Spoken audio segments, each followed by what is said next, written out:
What's up?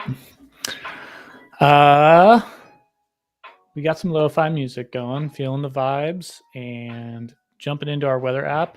I'm feeling much better from yesterday. Thanks for asking. Still a bit sore from the booster shot.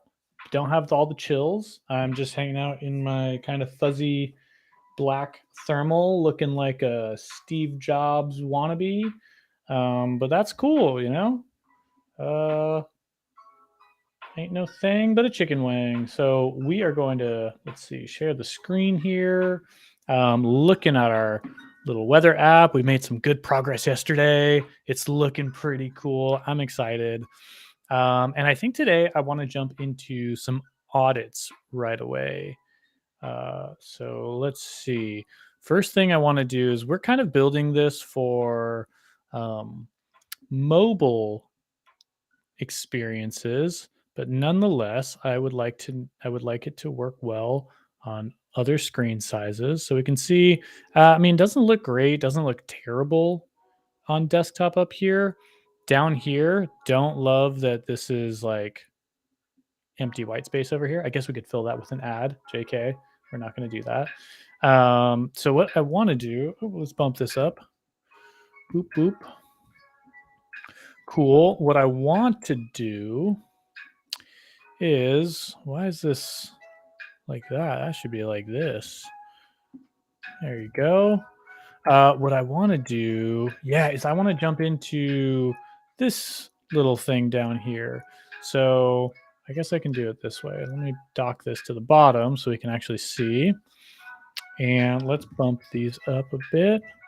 I want to check out these little elements, right? So I've got this flex container, and I've got all these little columns that are set to a min width, but I also kind of want them to stretch to fill their container. So one thing we can do is min width is fine. I'm just going to tack onto that so we can affect all of them.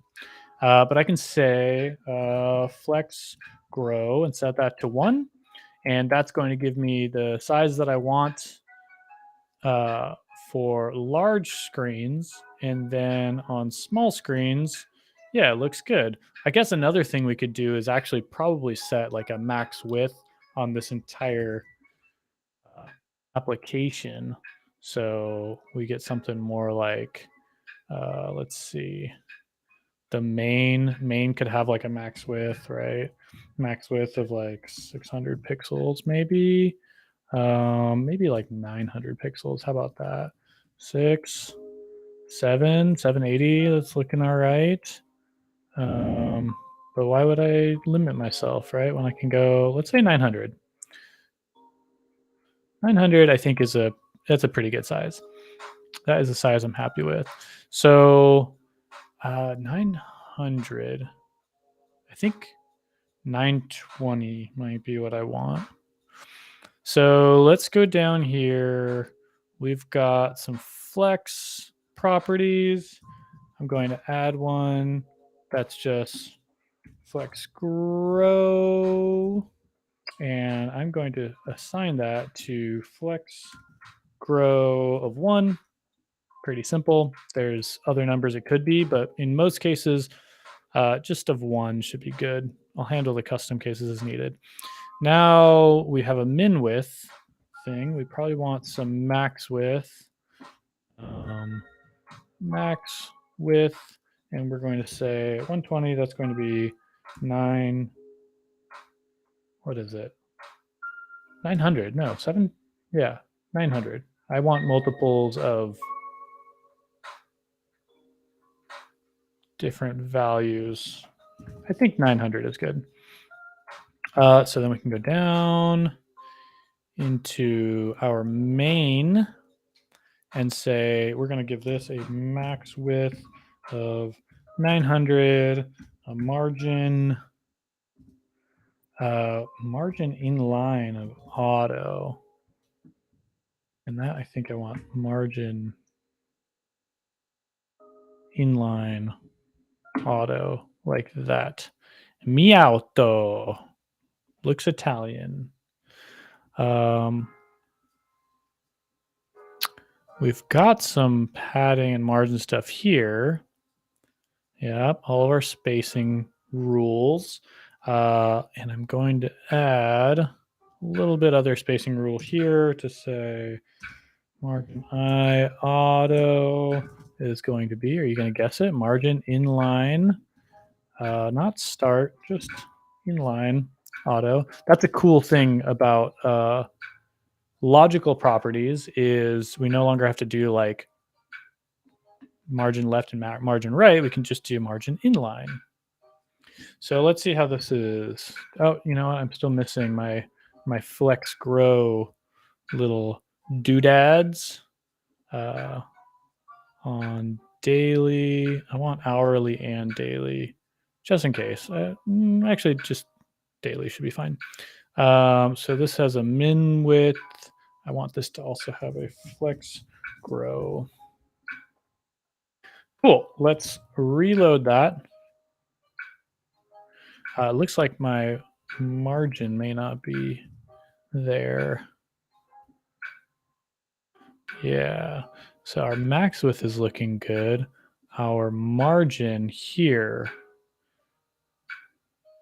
Oh, because I didn't add it. That's right. Max width, margin, inline auto. No, I think I do have it. Max width. Oh, it's on there. Okay, margin, inline auto. And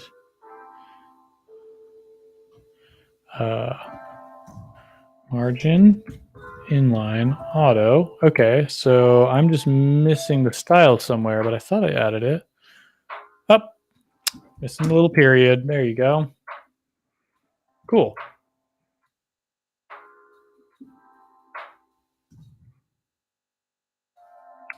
Oh, that's looking good. Look at that. Looks pretty good at a big screen.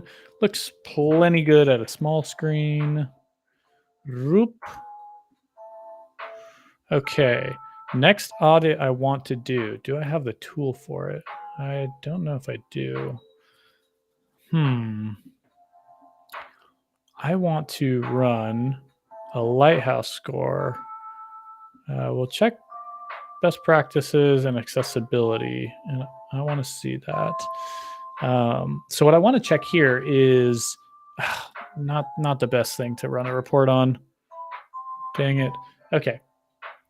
Yeah, great. It works for that. Let's change the city so we always get a city. You are going to be Portland and Portland, Oregon should be fine. I think that should work. So let's try that one more time. Generate a report. And of course, Lighthouse scores aren't going to give us 100% accurate accessibility stuff, but it is going to get us kind of close. So, oh, Walmart saw. That's kind of cool. Thanks for the info. Okay, so we have some accessibility issues and we have some best practices issues. Let's jump through these. It's not use HTTPS. Okay, that's fine. Ensure content security policy. Can't do anything about that today. Serves images with low resolution. So that's a low resolution image. Okay, but we don't have control over that either.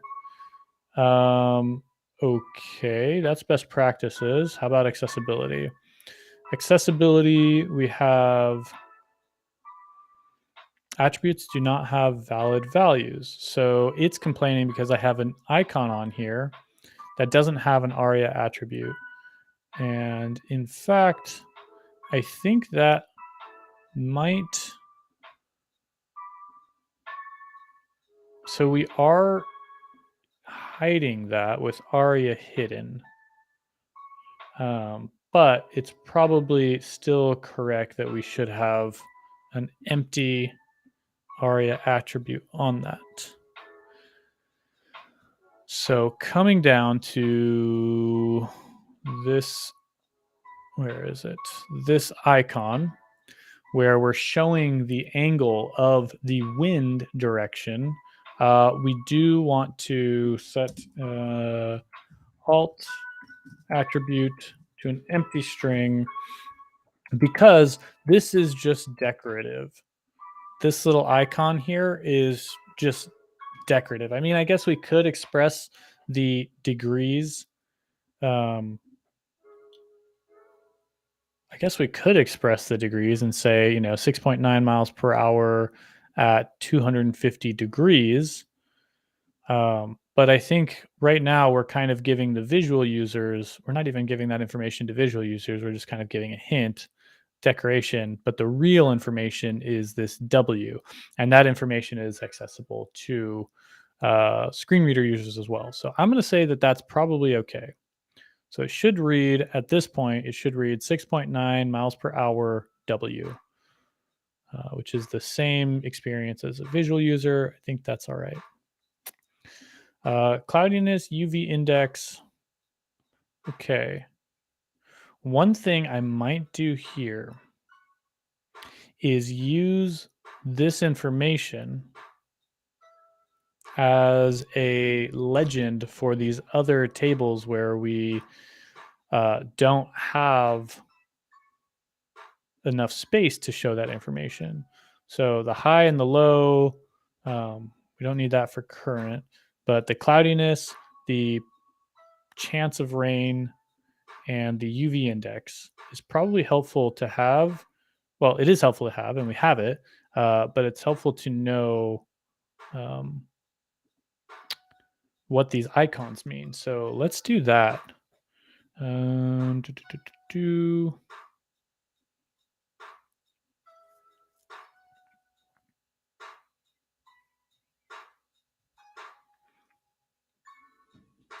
So how do I want to do this? First of all, okay, let's go into our code and see the current weather. Current weather.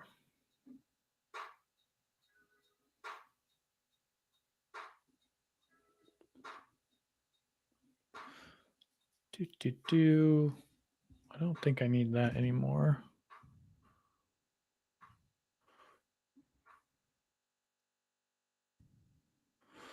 Okay, my current weather.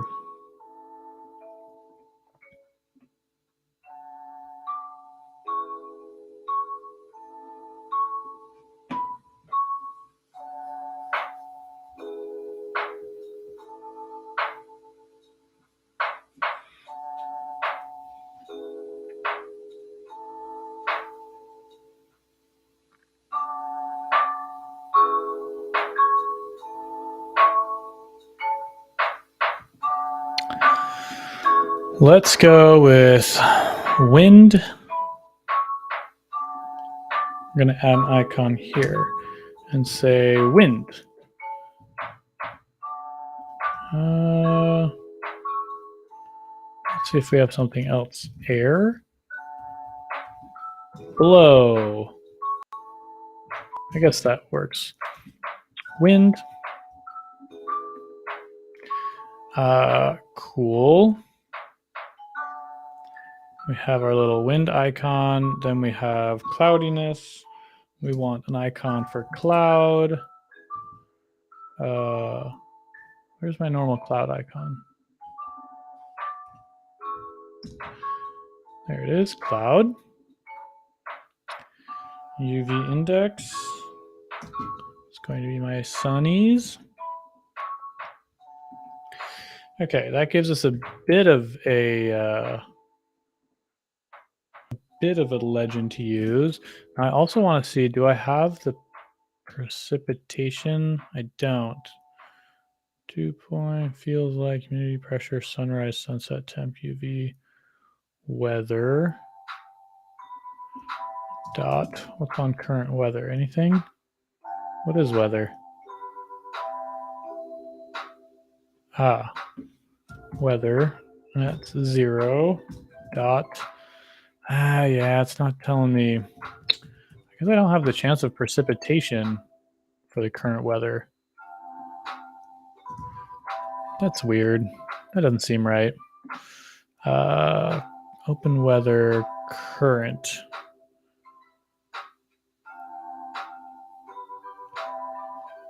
That still doesn't seem right. Let's go to OpenWeather API. And we want to see what the current weather, no, what the one call looks like. API. It should give us the current weather response. Does have rain in there.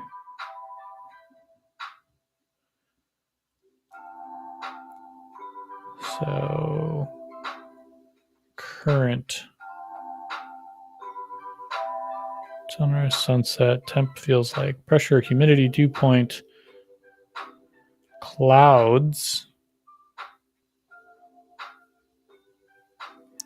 visibility, wind speed, wind gusts, wind direction, rain, and then rain 1H where available. Rain volume for the last hour, as well as snow.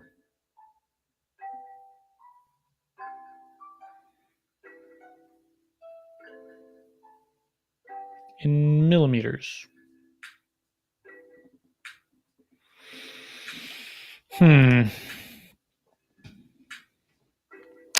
We'll just leave that as it is. It's fine. All right. So the next thing I want to do is provide some better feedback for what this is, because I think right now our screen reader users are not going to have such a helpful experience. So with things like this is sweat drops. And I think that's going to read kind of funny.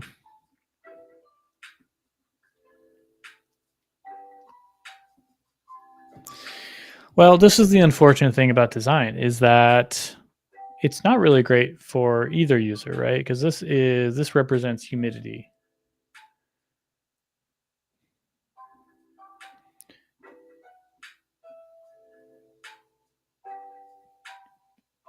And right now we're leaving that up to interpretation.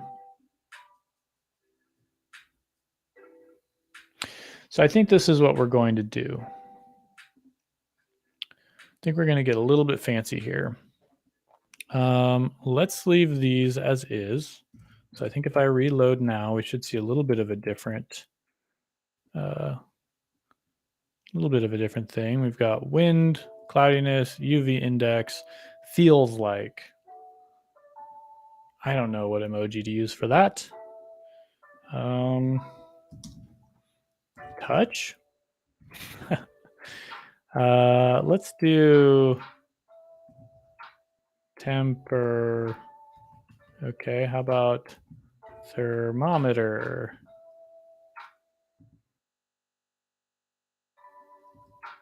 Let's do the thermometer. Okay, that's what it feels like. That's fine. We have our emojis. So let's actually stop speculating. We're going to open up NVDA. I'm going to stop my music and we're going to start hearing a bunch of stuff. So if I go here and reload, it's going to start talking a lot. So let's see if I can get through this.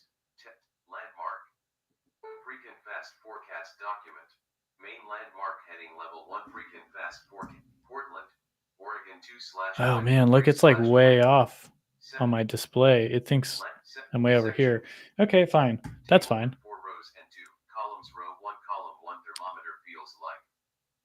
Okay. Column 232.38 degrees Fahrenheit.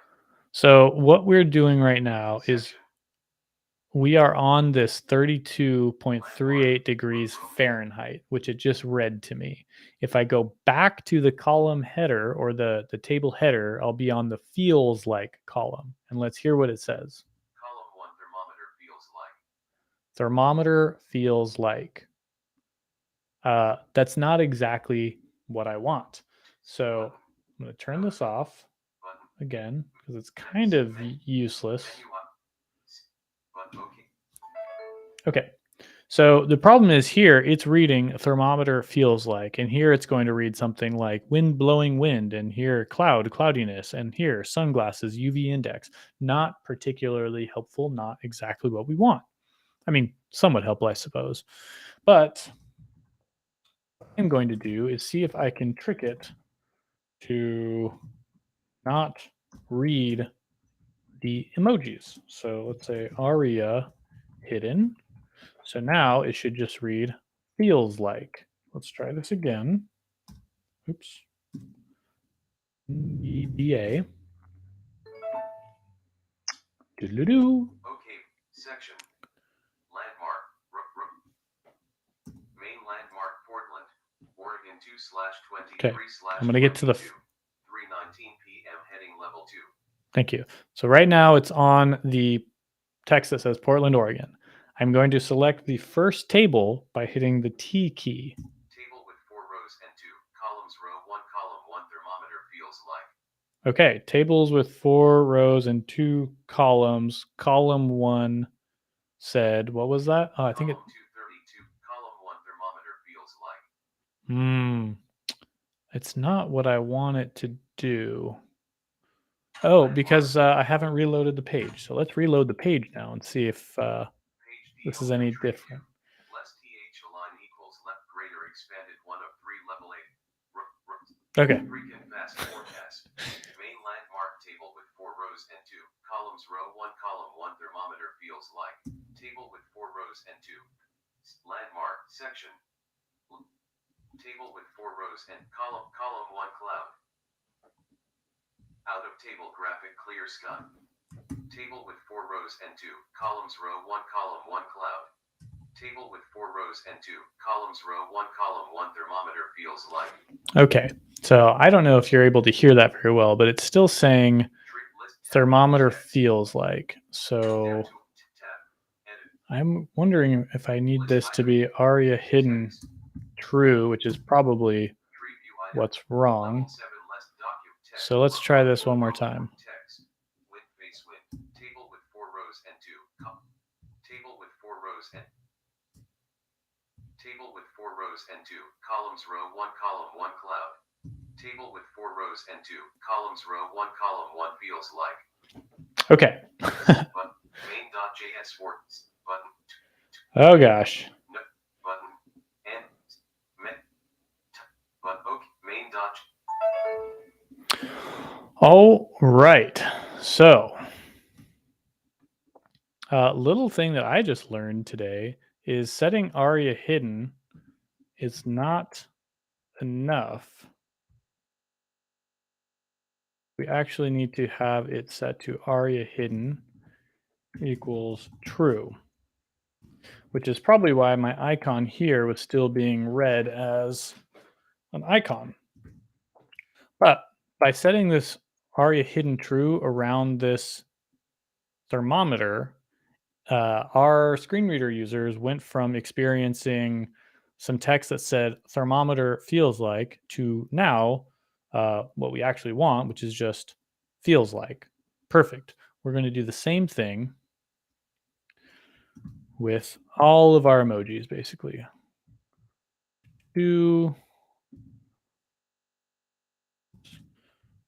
Span. Okay. That's our wind. Here's our cloudiness. There's our UV index.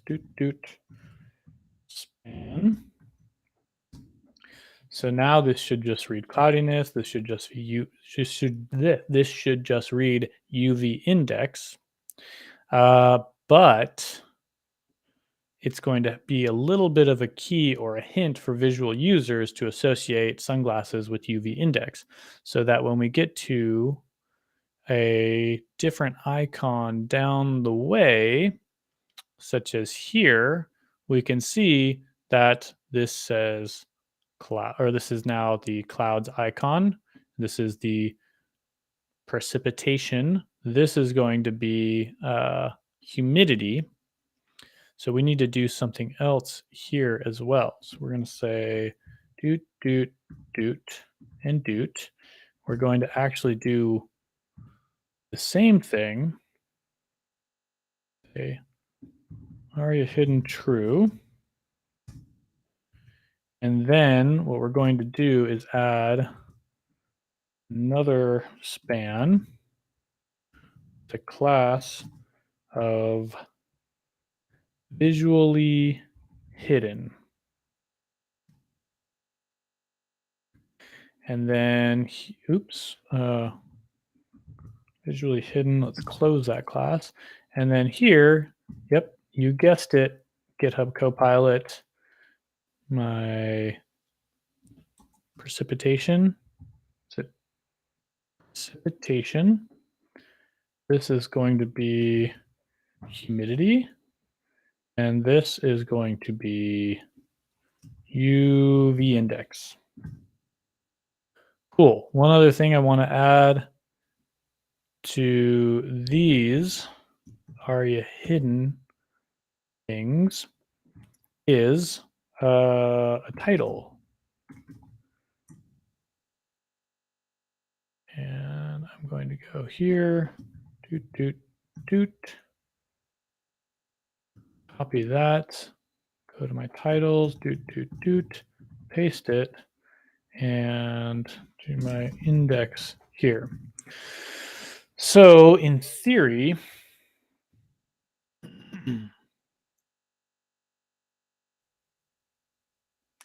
we don't have our visually hidden stuff. So let's go to GitHub. And actually, I'm going to put my music back on for now. So let's go to GitHub, Austin Gill, utils. I'm going to go to CSS. I'm going to find my, I don't have my visually hidden in there. That's annoying. Visually hidden CSS.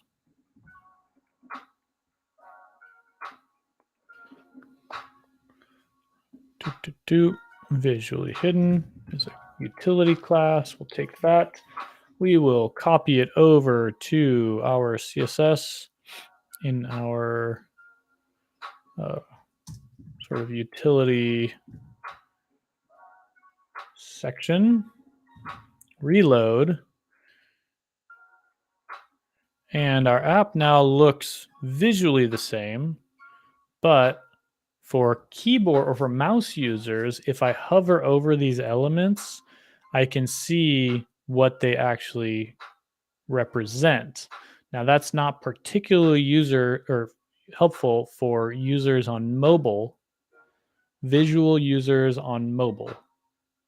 But there's not a whole lot we can really do there to sort of keep this design.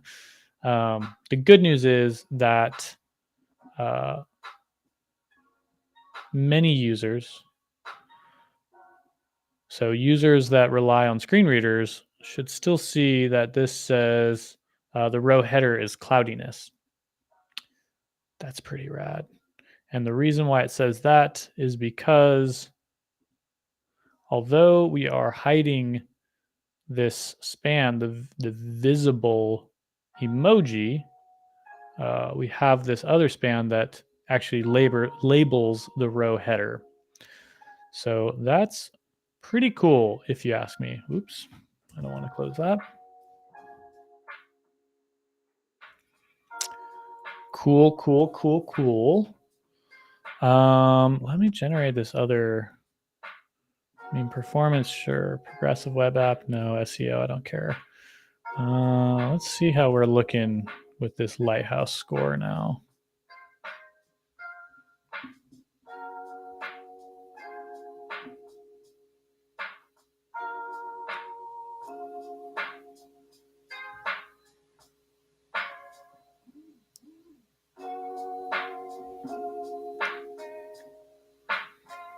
Almost there. Okay, so now we have the accessibility best practices, or accessibility up to 100%. Performance, first contentful paint. Okay, that's not representative on localhost. Time to interactive, same thing. I don't know why any of these are going slow. But it's also not a deployed actual environment. So yeah, text compression, that would actually probably happen on the server anyway. Image elements do not have explicit width and height. Okay, that we could probably do better. Minimize main thread work. That's funny because there's not client-side JavaScript going on. Excessive DOM size. Not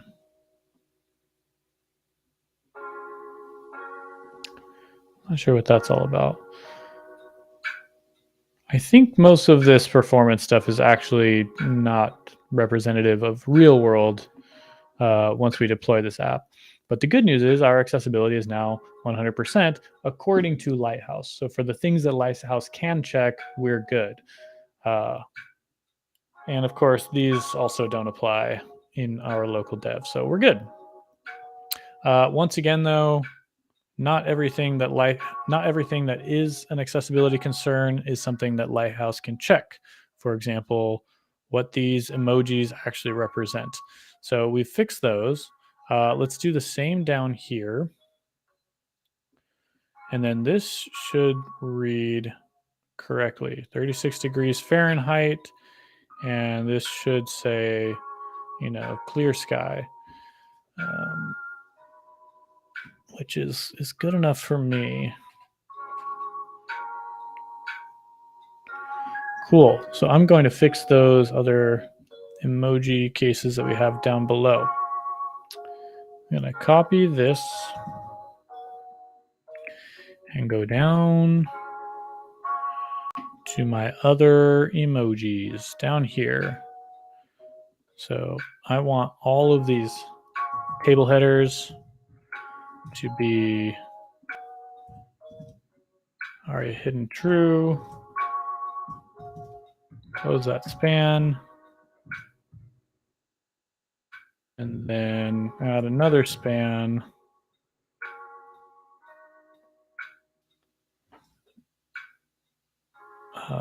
And I want, let's see, before I do that, I want the class, no, I want the title to be something, something, something. I don't remember exactly what. And then on this one, I want my class to be visually hidden.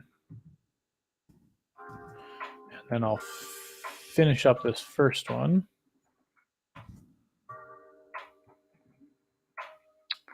Max temp? No, not max temp. That's going to be high.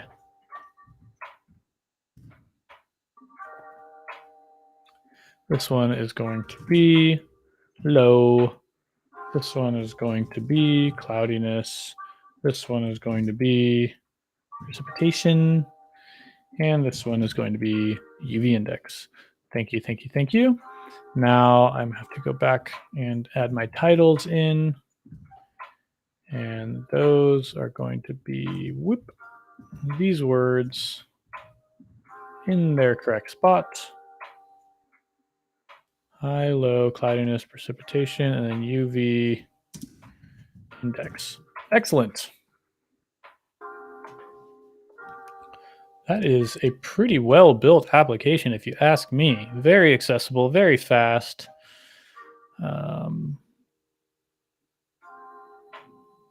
I'm quite happy with this. So with this implementation, I think the only area of concern or the only user that we're not accounting for is the fact that a mobile user that doesn't have access to a mouse won't really get the benefit of this like title tag to see that this is cloudiness and this is precipitation and this is humidity. So that's kind of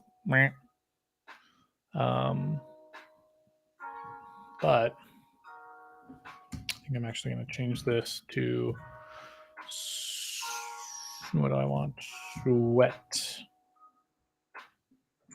There you go. Might be a little bit nicer.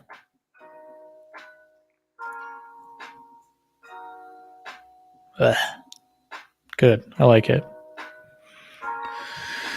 I'm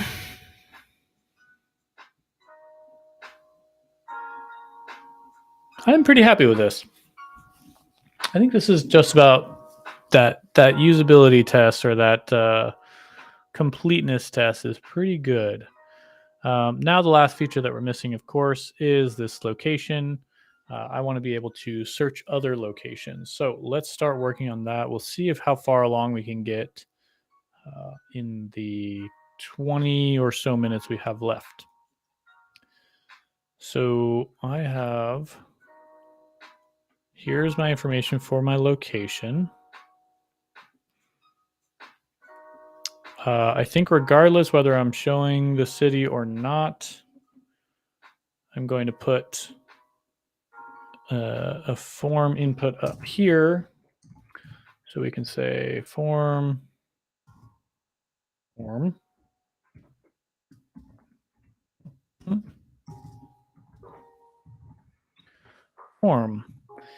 And I need to now have a label. Sure. This is going to have a for attribute. And let's say this is going to be location. Yes, location. Sure. And then this is going to be input ID location value is the city. City I'm actually going to replace.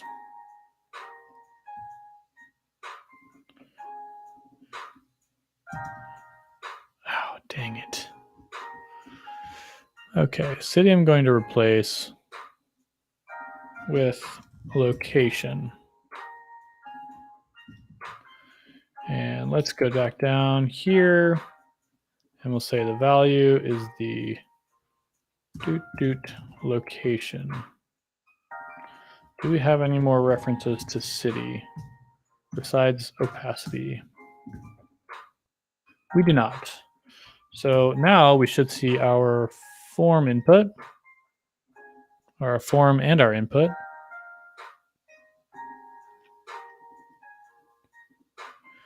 Okay. Let's go back to building our form. Down here, every good form deserves a submit. Button type equals submit. Thank you very much. Yo, what's up, Rugmat? Let me catch you up on what I've been doing. There's some interesting stuff. Let's see. Copilot is super smart. Every once in a while, it gets it wrong. Every once in a while, it gets something incredibly wrong. But for the most part, I'm quite happy with it. And I think the tricky thing, or the key thing, is here that I think because I trust my ability, I'm still scanning what Copilot is trying to do and just making sure everything looks good. But I can totally relate to early stage devs when I would just like copy something off Stack Overflow, not really know what it's doing, and paste it into my code and see if it works. That would, like, GitHub Copilot would be super tempting and easier to do that. And yeah, every once in a while when you're trying to just hit tab and it kind of like injects something, it really gets in the way. But you know what? The amount of times that I use it compared to when it's annoying, the benefits still outweigh the cost. So what are we doing? Let's see. Or what have we been doing today? I think the cool thing worth noting is, let's see, I got to turn my music off for this. And I'm going to ask you if you can report how well you can hear this, because what we're going to do is turn on a screen reader. And this is going to get fun and also annoying. Okay. Red Circle Live Studio. Okay, can you hear this okay? Freaking fast forecast brave. Private. Freaking fast forecast. Main landmark heading level 1 freaking fast forecast. Location edit Portland. Graphic. Clear sky. Can you hear all that? It's basically yelling at me.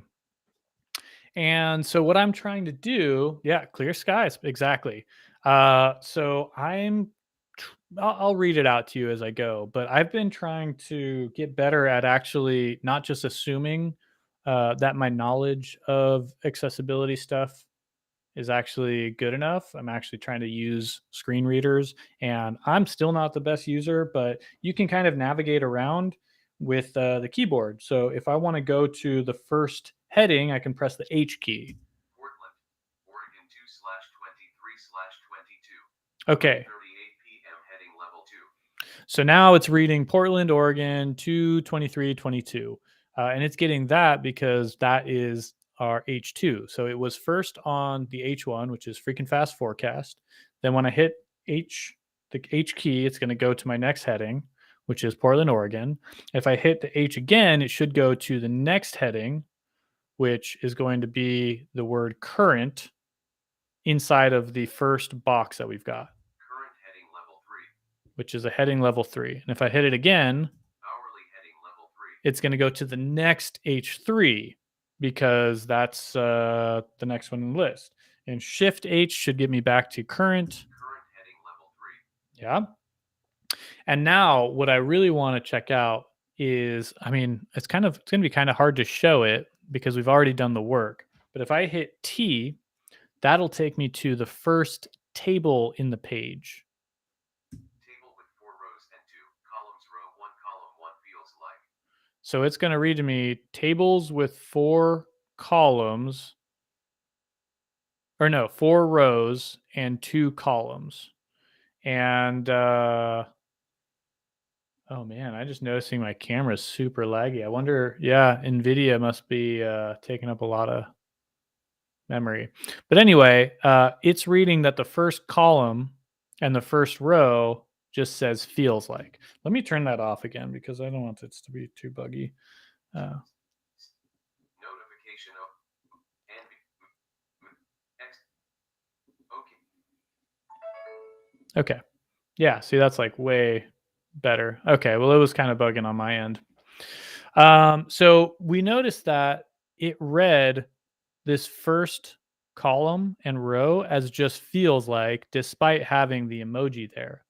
And the way that we got it to do that was, well, I'll do it in the code, was we said inside of this table heading, this emoji just gets this ARIA hidden span around the emoji so that it's kind of twofold here. We're giving visual users some legend to familiarize themselves with later on in the app so that they can recognize that sunglasses are associated with UV index, cloud is associated with cloudiness. But then the non-visual users don't get bombarded with like this table heading cloudiness, right? They just see or they just hear table heading cloudiness. So that's pretty cool. It's we take it even a step further on these smaller tables where we don't have enough room to write out the whole text or the whole word. So here we have feels like or like emoji feels like, and we don't have enough room to do all that. So we have just the emoji, but we still want to communicate to visual and non-visual users what that text is. So, or what that thing is, right? So if I look at this humidity representation, I can see that for visual users, now we still have this ARIA hidden true, but we also have a title on the emoji. So if I hover over it, visual users with a mouse can see that that's humidity and the sunglasses are UV index. And then we have this other span for with the class of visually hidden, which essentially hides it from being visually represented on the page, but does not do something like display none, because then it would not be available to assistive technology like screen readers. So the cool thing here is if we go to this table heading and highlight it, and we check out the accessibility tree, we can see that this is a table with a row, and the row header is humidity, which is kind of cool. So for visual users, they see the little emoji icon. For non-visual users, they get the text that says humidity. Everyone kind of wins, except for one user, which is actually kind of the main user or a major user of our application, and that is visual users that do not have a mouse. So, as a visual user without having a mouse, um, if I'm kind of relying on I, as a developer, am relying on the user to kind of connect or suss out that this means humidity, because they won't be able to hover over it and get the benefits of the title tag. So that's kind of where we are, and that's where I left it. I figure, this is probably good enough for me where if a user sees a cloud, they can maybe see that that's cloudiness. And if they see a rain cloud, that's chance of precipitation, um, sweating, humidity, sun, UV index, maybe. We do a little bit. We give the user a little bit of help up here by saying, showing the cloud and showing that that's cloudiness and showing that sunglasses is UV index. Um, there are some emojis that we don't account for, such as the high and the low, and this humidity and rain. But I think I'm all right with that. And I decided that it's time to move on. So the last feature that I want to add is a feature to be able to search for different locations. So if I want to say like Bend, Oregon, right? I want to submit that, and I want that to do a couple of things.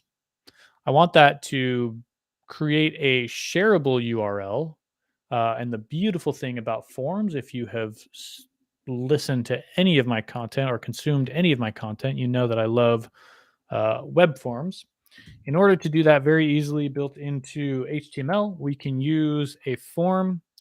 The form by default, well, the form has, I think, 3 different attributes we can give it: the action, the method, and the enc type, I think, or encoding.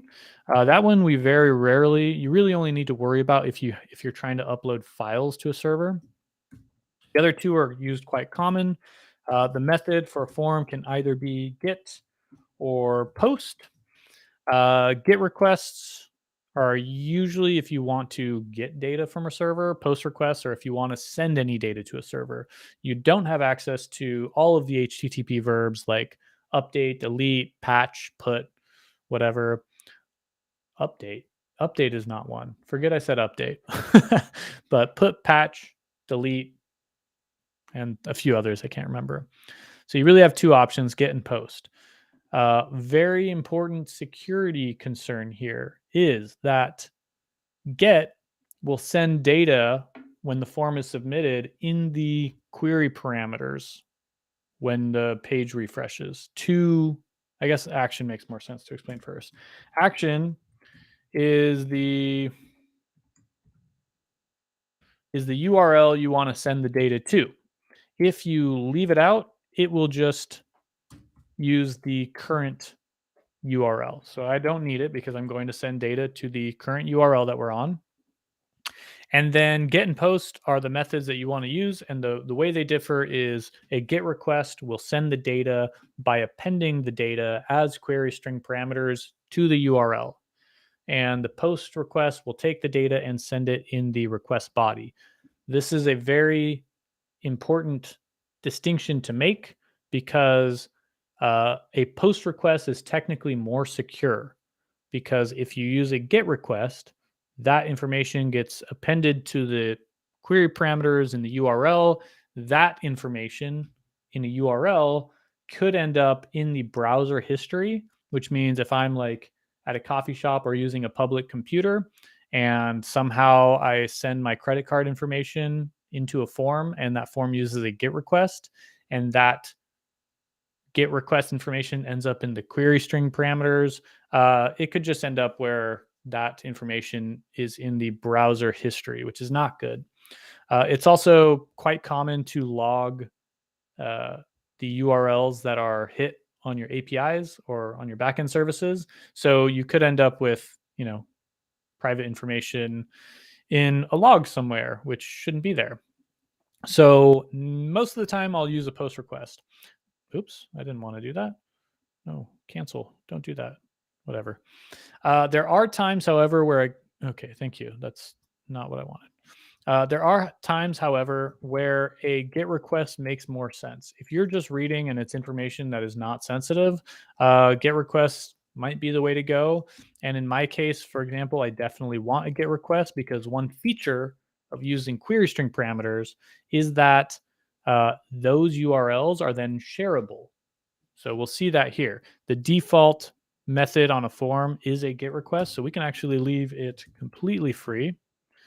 But if we see when I submit this form, so if I go to just my application URL and I go to like enter some data, blah, blah, blah, and I hit submit, it's going to take that data and append it to the query. But what we see here is the query, which is a question mark, doesn't actually have any data in it. So why is that the case? Well, it's because our input doesn't have a name. So let's change that to name equals location, hit save, refresh that again. Let's go back. So we're at our home URL thing, and we're going to say Bend, Oregon, and we'll submit that. And oh, yeah, that's right. I hadn't reloaded the page after making my changes. So now, fresh install, we'll say this is Bend, Oregon, hit submit, and there you go. New URL is updated with location equals Bend, comma, I think a URL encoded comma and a space. I'm not sure how to read that, but that's how the data is being sent. And that's what we want.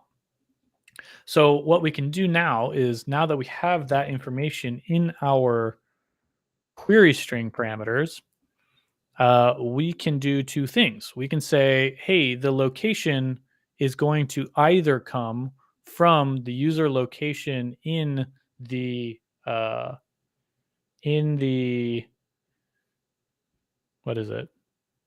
The edge server location, the location object, or if the user has it in their in the query string, we can get it from that. So const,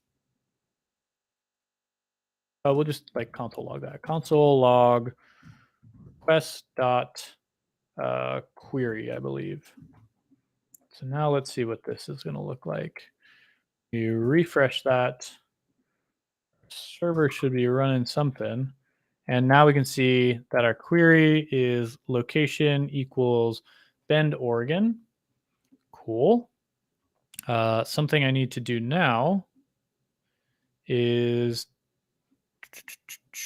grab that from, I actually want to generate a new URL search params with that. And I want to get location.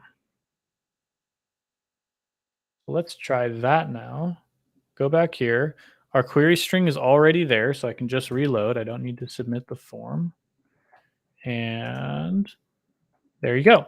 We get Bend, Oregon as a string. So if I want to, well, that's probably all the time I have today. But what I'm going to do tomorrow is take that and say const location search, location query equals that.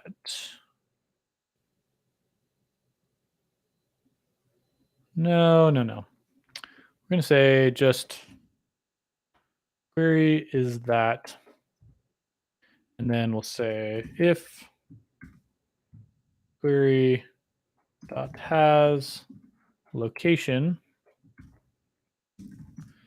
then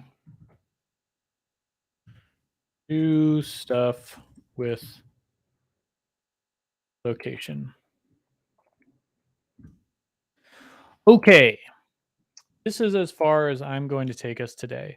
And this do stuff with location, you might be thinking that it's just going to go in there. And that's not quite what I actually want, because the problem with relying purely on this location is that if I am a user that lives in Portland, Oregon, it's pretty easy enough for me to get my accurate location because my server is going to tell me, hey, you're in Portland, Oregon, or the nearest location to you is the nearest edge server that's handling this request is running in Portland, Oregon. However, if I'm like just in the next town over, I may have slightly different weather and a slightly different response from our weather API than the data for Portland, Oregon. So, what I actually want to do is update my information with a search. And then once I've updated my information with the search, I want the browser to remember that I am in, let's say, I don't know, Beaverton or Hillsboro. Those are two cities right next to Portland, or Milwaukee. Cool. So the approach that we're going to take, spoiler alert, or you can just, come by tomorrow. The approach we're going to take is take this query.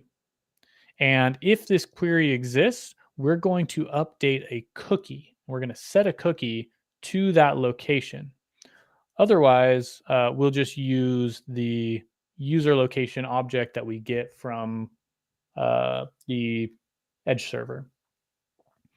So that's the plan. And then that way, the benefit there is if the user comes back, they don't have to keep a specific query string parameter in their browser. Just whenever they come back, the browser is going to know, or the cookie is going to be in memory, not in memory. The cookie is going to be in the browser. So the backend is going to know that they have a specific location or the last location that they searched for. Hope that makes sense. It'll make more sense when we build it out, I'm sure. And that, I think, is going to finish up this application for us.